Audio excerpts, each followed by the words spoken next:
आवृत्त आराखडा यादी या ठिकाणी जाहीर झाली महानगरपालिकेचे।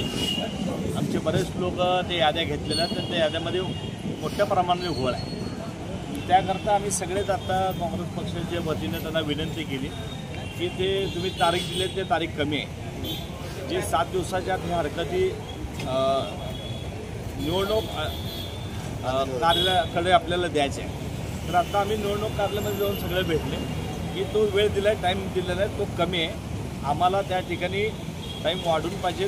कार्यकर्ते प्रत्येक पक्षाचे यादी नेले पाहिजे, यादी चेक केली पाहिजे, घराघरापर्यंत गेलं पाहिजे। मतदार बरेच आता प्रभाग 22मधले 2 ते 2,500 लोक 23मध्ये गेलेले आहेत। तर असं सगळ्याला हुडकून काढावं लागणार आहे। त्यामुळे आता आम्ही सर्व पक्ष जाऊन त्यांना भेटलेलं आहे निवडणूक आयोगाला। त्यांचं मत आहे की आम्ही देखील निवडणूक आयोगाला कळवतो।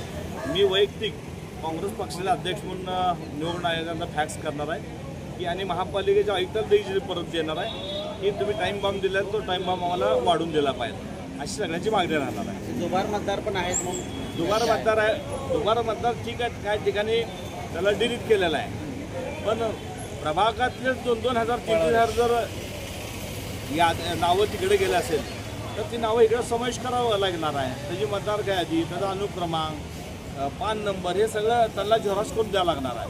ह्या गोष्टीला आता अनुभव अनेक लोक आहेत, ज्याचे देवाभाऊ आहेत, मधुकर आठवले आहेत, आमचे केशव वेळे आहेत, बरेच लोक हे मतदार आहेत का सगळ्याच प्रभागात असं झालं ठराविक म्हणता येत नाही। मतदार यादी चेक केल्याशिवाय कुणाला कळत नाही। त्यामुळे पहिलं आपलं क्रम प्राप्त आहे की मतदार यादी चेक करणे आणि मतदार यादीमध्ये तुम्हाला आढळल्यानंतर ह्या ठिकाणी तक्रार करणे।